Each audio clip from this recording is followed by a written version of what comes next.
Buddy Manning here. Welcome to the Garden Report after the highly anticipated matchup between the Celtics and Bucks, the two teams that probably transformed the most this offseason. And the Celtics hit a 10-0 lead early, led by as many as 21, and led throughout in a game that got tighter late. Ends on a 119-116 final, but it was never really that close. We can nitpick the Celtics a little bit here, but overall I feel like a dominant night. Shoot 40% from three. Passing outstanding. Bucks were pretty amazed by how Boston passed and just trusted each other offensively in this game. And nobody embodied that more than Jaylen Brown, who had a huge bounce-back game from the Monday struggles in Charlotte that shocked many.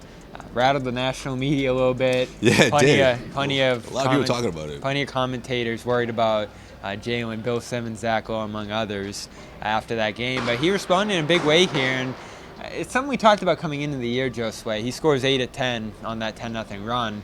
But then throughout the flow of the night, looks for Porzingis off there, and that's the most popular combination on the team passing-wise. I think they've found Jaylen's found Porzingis about 100 times now on passes this year.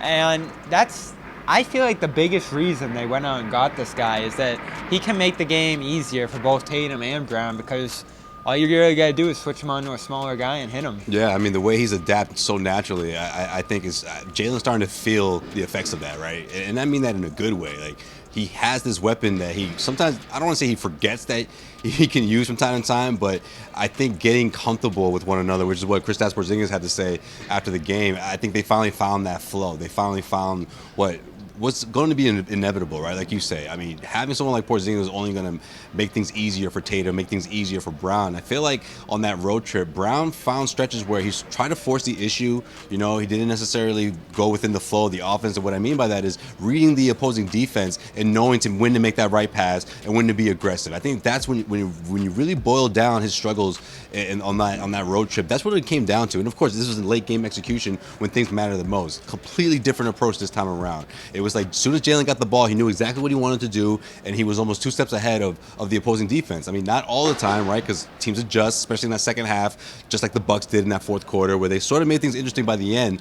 But you're seeing Jaylen again going right into those decisions, whether it's making the extra pass or whether it's finding the guy or exposing the mismatch rather and when to attack. And I think we saw that in a big way in this matchup against the Bucks. That one play that stood out in particular, and I talked about it in the Celtics postgame show, was when he did that hockey assist, right, where I almost felt like he was like a split second away from going into that bad Jaylen decision-making mode, right, where he sees the two guys, he's like, oh, I can just split these guys or I can dribble through them. No, instead of doing that, he stopped, he composed himself, made the right pass to Tatum, who wasn't wide open, but guess who was? Derek White. So Tatum makes the other pass, the second pass, he gets the assist, but it was the hockey assist from Jaylen that got the whole thing started. Plays like that in the fourth quarter, when teams are applying that extra pressure, where they're trying to make that run like the Bucks did, that's going to make the difference for Jaylen. And I think a lot of the time when Jaylen's making that right choices, making that right read, that's when you know he's locked in and you get a production, you get a performance like we saw tonight.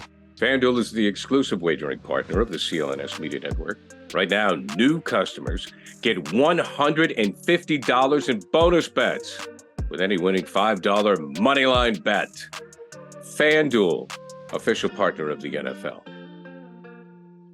I defended him after the last game. I know John came in hot on him, as he often does. He does. You're seeing strides, and they're small, they're inconsistent, but early this year, I feel like he has had moments where, as a playmaker, he's making the right decisions. Being at practice, being at shoot-around, you see him putting in as much of an hour after these sessions with assistant coaches, going through reads and progressions. The dribbling's always going to be a problem, and I almost separate those. I don't think he's ever going to be a great dribbler, but I do think he can make good plays and good reads within this offense just by making quick decisions, screening more, playing the pick and roll with Porzingis on those weak sides. I think that's been a very effective combination for them, as it was tonight. And then, of course, in transition, he can be super dynamic. Hitting Sam Hauser for his 8th assist. Yeah, man, that was great. I love that. And Porzingis had praise for him. He said he makes the game easier for him. He's not afraid to make tough passes like alley-oops. Yeah. And so I'm not going to go overboard and say that Jaylen's going to become a dynamic playmaker. He's probably not. It's always going to be his weakness. But this is a good player. This is a useful player. And I know he's going to be judged differently with the contract, as he probably should. But I feel like overall, despite some heavy scrutiny early in the schedule, the pick and roll numbers look good for him. The turnovers are a little high. He's got to cut those down. And the shot making's down a little bit, but the three's up, at similar volume. So I'm not panicking. I think it's worth watching, and I do think a lot of the commentary on him being the guy who's going to have the hardest adjustment is true here. But we're also 14, 15 games in, so got to give him a little bit more time here. Yeah, I think so. I mean, I just think, and we talked about this after the last game, right? When we did the Celtics post-game show, when we talked about opposing defenses and how Jaylen has to adjust on the fly and do things that, not every all-star has to do, where you're getting that extra attention, especially in the second half of games.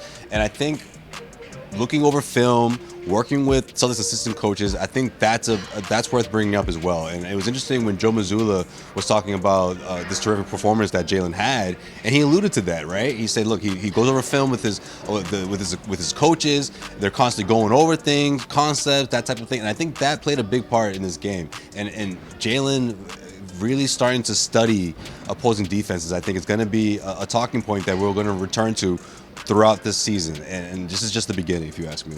For sure, and a dynamic performance tonight, bounce back game, well needed. You can check out his reaction as well as Kristaps Porzingis talking about their relationship on CLNS Media. We're going to talk a little bit about the Bucks and what we thought of them. First impressions of that team that could be the Celtics' chief rival in the East here today. We talked about Drew Holiday moving to the opposite side of this matchup earlier today. You can check that out on Celtics All Access as well.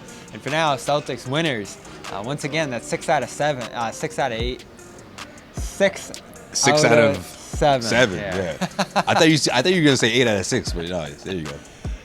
He's Josue Pavon. I'm Buddy Man. This has been the Garden Report. We will talk to you in the next video. I've been looking for the best deal on Celtics tickets, and with over 28 million downloads, SeatGeek is the #1 rated ticketing app. There are more than 70,000 events every single day on SeatGeek, including concerts, sports festivals, and more. You can use my code DREAMERSPRO for $20 off tickets at SeatGeek. That's $20 off your first purchase with promo code DREAMERSPRO. Make sure you check the link in the description to download the app.